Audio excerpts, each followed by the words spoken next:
Oke, silakan. Mau Oke, membahas apa mau tema kita bahas? ini? Mau bahas tema ini atau mau bawa tema lain? Boleh.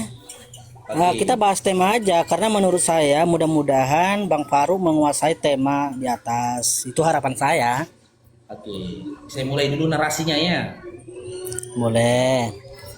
Tugas Anda di sini, Dinda Donwori selaku Kristen, membuktikan kepada kami berdasarkan literasi pengajaran-pengajaran dari Yesus bahwasanya perkawinan yang kalian lakukan, perkawinan yang kalian selenggarakan itu adalah prosesi perkawinan yang dikenalkan atau yang diajarkan oleh Yesus, bukan zina. Barakallahu fikum. Dengan silakan abang tunjukkan di dalam Bible kalian ya, kapan Yesus mengajarkan ya syarat-syarat sah perkawinan, di mana bahagian dari syarat-syarat sah perkawinan itu tadi kalian lakukan di gereja. Contoh, pernahkah Yesus mengajarkan syarat sah sebuah perkawinan dengan pendeta menopangkan tangannya di atas kepala kedua mempelai?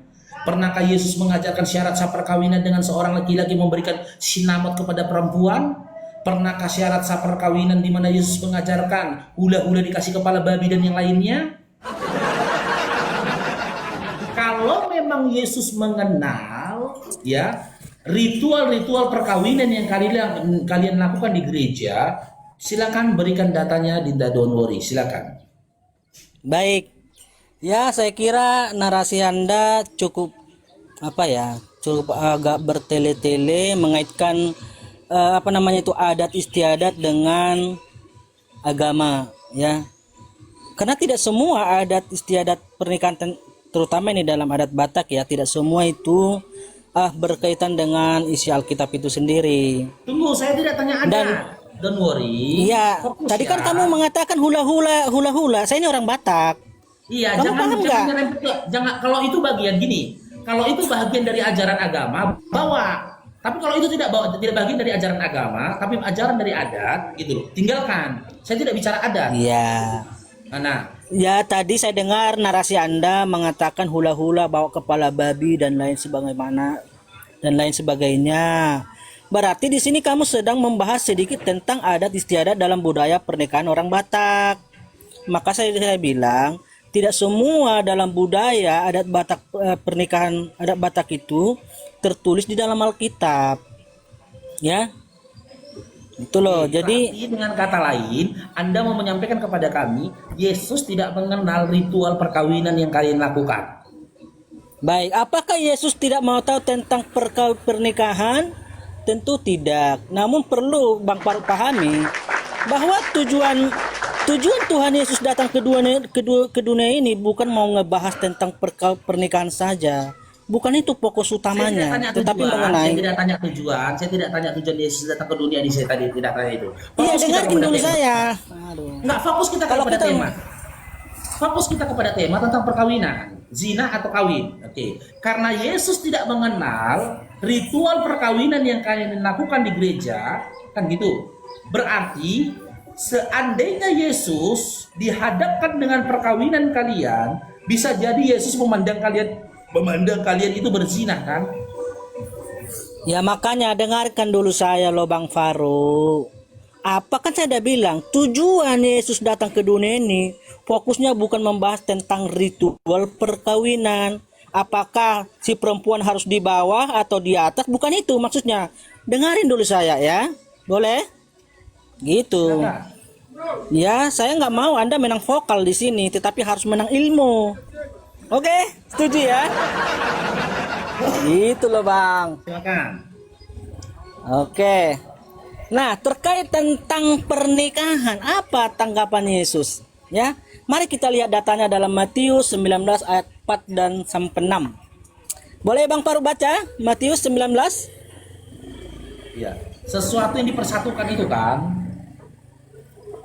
Ya, baik. tidak boleh dibicarakan manusia, betul? Ya, kita baca dulu ayatnya. Jangan langsung dicoba dijelaskan. Baca dulu biar teman-teman muslim yang di bawah juga pernah dengar. Silakan dibaca, silakan dibaca Dinda, silakan. Ya, bacakan Bang. Matius 19 4 sampai dengan 6. Oh, kamu nggak punya data, nggak punya perangkat. Ya punya sih teman, lambat Udah. ya, lamban.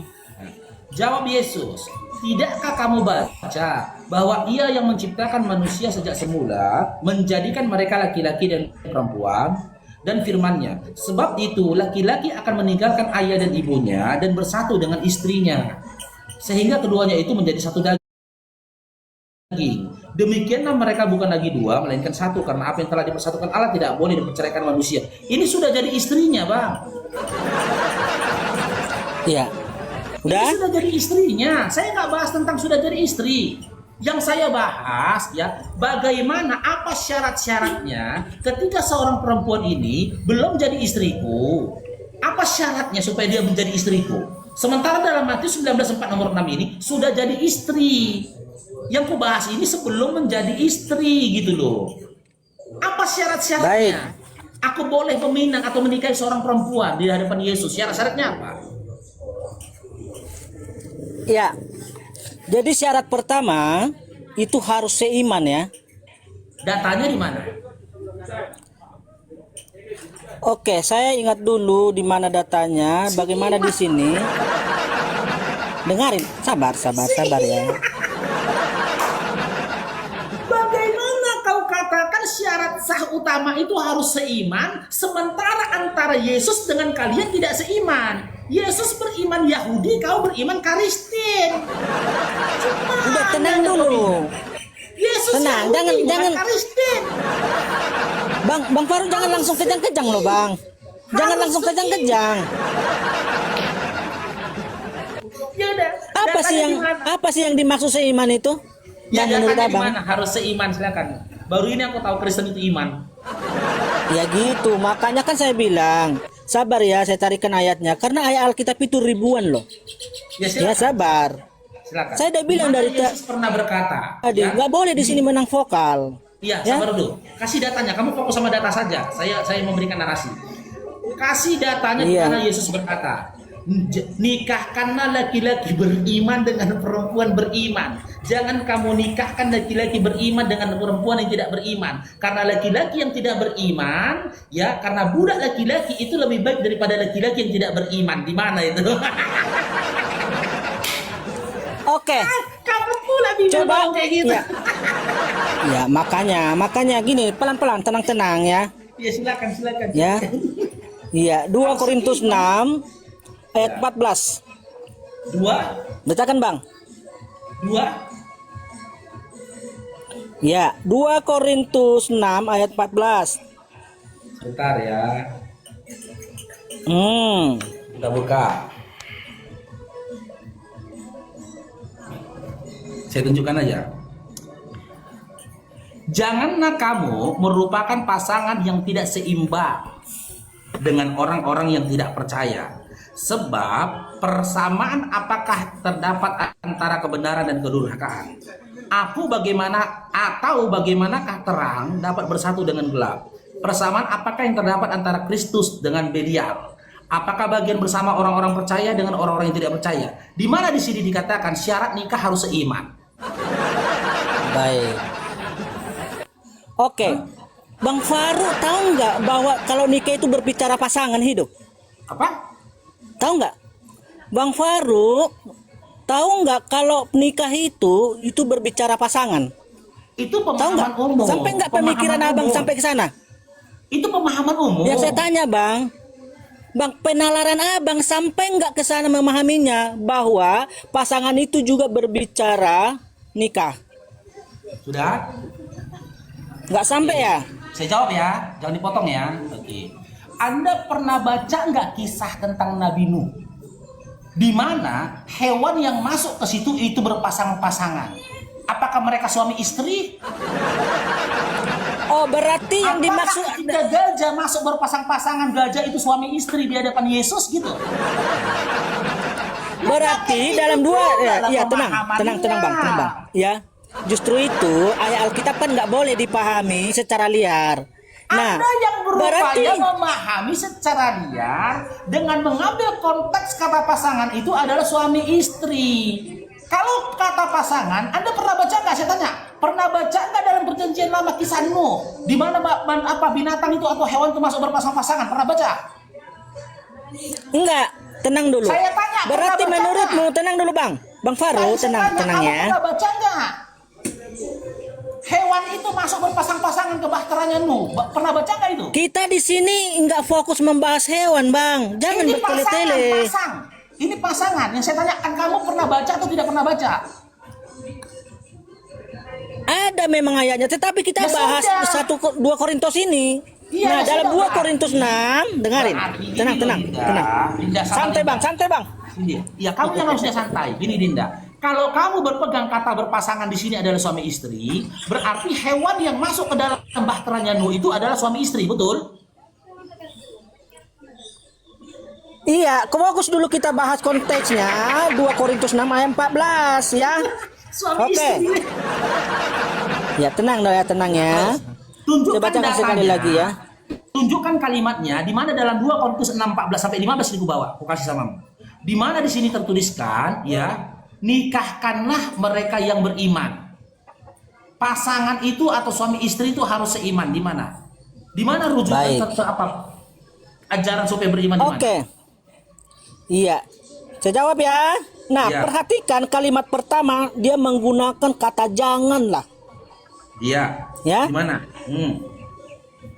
Itu kata kerja. Berarti kalau dulu udah dikatakan jangan, dengarin dulu. Dengarin dulu, tenang ya. Kerja. Ya, maksudnya kamu harus melakukan itu. Dengarin dulu ya.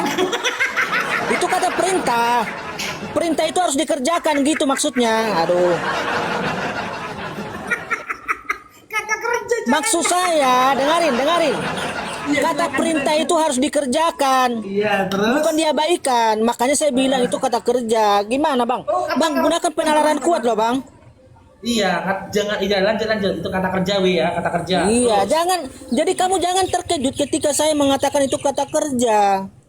Walaupun secara harafiah itu kata perintah. Tetapi kan kata perintah itu kan harus dikerjakan. Jadi langsung saya simpulkan aja kata kerja. Bang, diskusi dengan saya harus menggunakan penalaran yang kuat loh, Bang.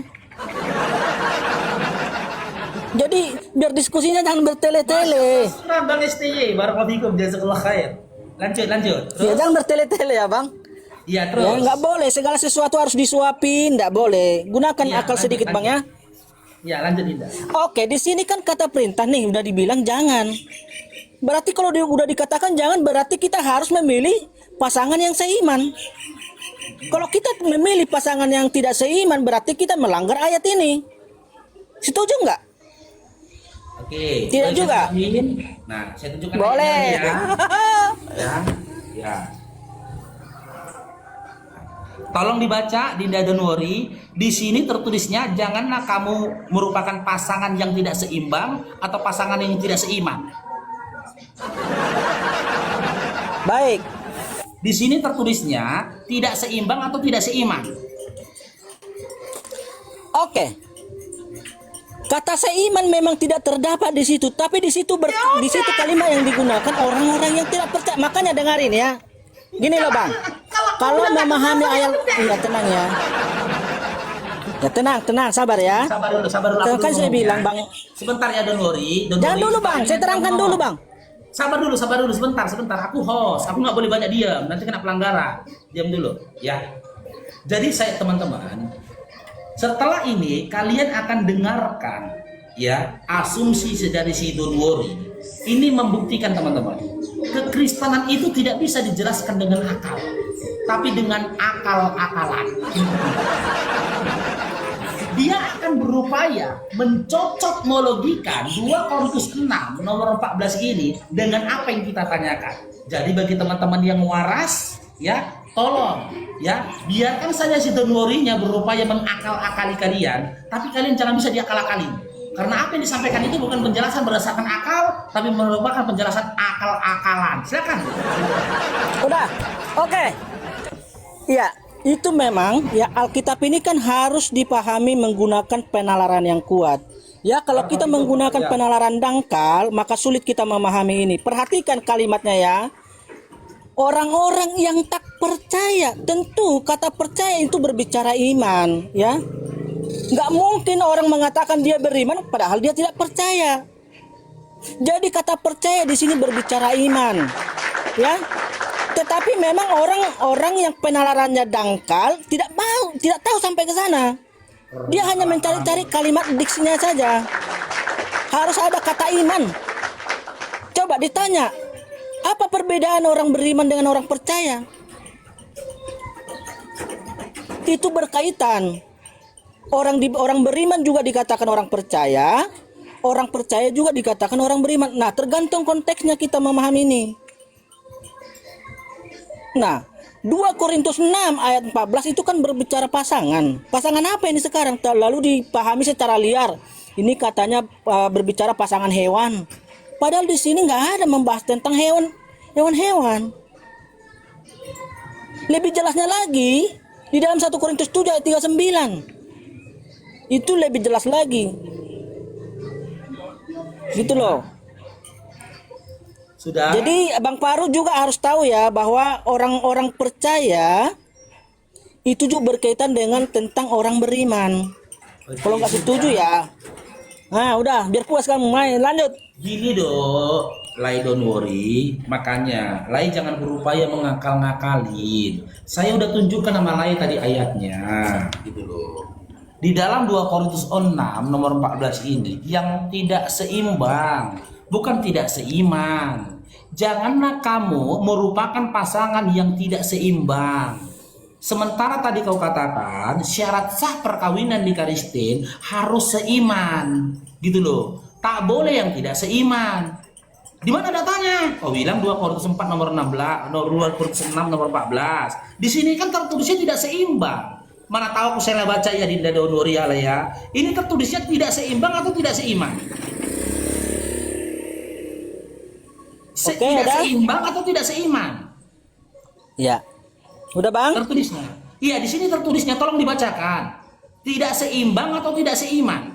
Ya udah jelas di situ menggunakan kata seimbang, tetapi kenapa Bang kebingungan Bang? Karena Yang Abang hanya berhenti di situ. Sabar dulu. Tenang. Nah, sabar dulu. Yang saya tanyakan yang tidak seiman atau yang tidak seimbang yang saya tanyakan. Yang saya tanyakan yang tidak seiman atau yang tidak seimbang yang saya Dua tanyakan. hal di situ dah dikatakan. Yang saya tanyakan. Ya, di situ tidak seimbang. Enggak, yang saya tanyakan, fokus kepada yang saya tanyakan. Yang saya tanyakan, data di mana yang dikatakan tidak boleh tidak seiman atau tidak seimbang yang saya tanyakan. Tidak seiman atau tidak seimbang yang saya tanyakan. Di situ kata-kata seimbang. Kenapa sih? Enggak, yang saya tanyakan. Tertulis ini seimbang betul. Tapi yang saya tanyakan seiman atau seimbang? Ya, seiman. Baik, udah. Oke, udah. Maka data ini udah Bang Faru secara logika gitu loh.